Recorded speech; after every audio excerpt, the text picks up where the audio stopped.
a hero. Hello indie game fans, May is looking great for indies with at least 3 potential Game of the Year contenders, so let's begin with Mullet Mad Jack, a first-person shooter inspired by classic anime, taking place in the year 2090 in a world ruled by billionaires, super rich AI robots that have taken over and you have to kill them all. Your character is powered by dopamine and needs a shot of it every 10 seconds, which forces the action, looking so sleek and is a must play. A sick looking roguelite deck builder also makes it to launch in Zillions, in which you are launching humans into giant objects in order to blow them up, having a sick art style, and its demo has been well received, so fans of Slay the Spire, do check this one out. Oh, and it's also from the developer of the stylish monochrome mech battler RPG named Wolfstride, and is also set in the same universe. Let's get this party started!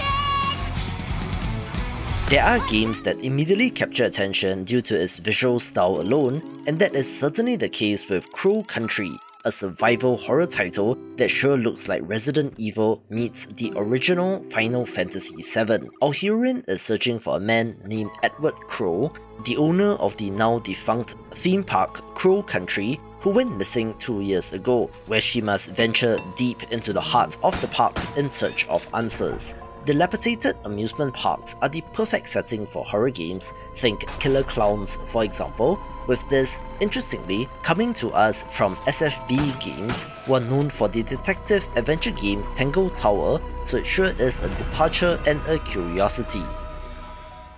I cannot believe I'm saying this, but Gestalt, Steam and Cinder finally has a release date in May, since this is a very long in development pixel art Metroidvania that I've been banging on and on about, since it was delayed from 1 year to the next and the next and the next. So fingers crossed this is good.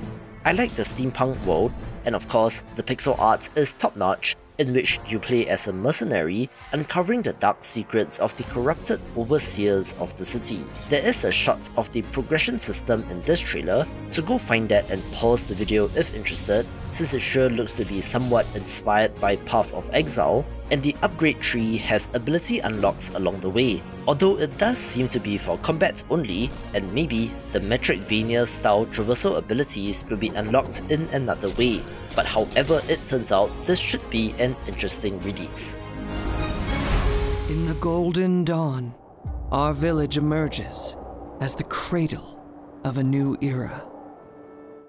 I grew up with the Sierra city builder Pharaoh, which is why its remaster as well as indie spiritual successors have always intrigued me, with Synergy being the next title to watch. It's a sci-fi title set in a hostile alien world in which you are building a city, exploring the planet and analysing the environment to use it to your advantage to survive and expand. There is a district system with powerful bonuses as well as a larger exploration focus to send citizens out on expeditions, although I don't believe there are any alien enemies per se, but rather just the harsh alien environment, and looks like it's for fans of the genre. At times, our path through the desert will lead us to fellow survivors. At others, to relics bearing secret knowledge. Through our perseverance, our village thrives,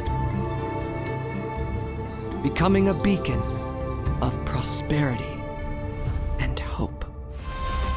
Like Gestalt, Steam and Cinder, I also cannot believe that the release of Selaco is finally here, a throwback boomer shooter that looks awesome, running on the GZ Doom engine and has been in development for many years as well. In the developer's own words, this mixes fear with Quake and Doom, with more set-piece design in terms of the action sequences. Taking place after the fall of Earth, human survivors have retreated to an underground facility named Selaco, and you play as the security captain investigating a mystery when suddenly your home comes under attack and you need to fight back. There is physics modeling in this game in their voxels, so a room will get trashed after a firefight, along with AI enemies that will work together, and you have the potential for a great one of these. One of the sickest looking titles is Skald Against the Black Priory, and even though I have no particular nostalgia for the Commodore 64 inspired 8-bit look, I have to give them their props for making their game look like this. This is a classic party-based computer RPG or CRPG in which you lead your unlikely band of heroes through the world in classic turn-based combat on a quest to reach the gates of the Black Priory. It looks so old school in design, and I just love that a game like this can exist in 2024, so Godspeed, and I hope this does well for the developers.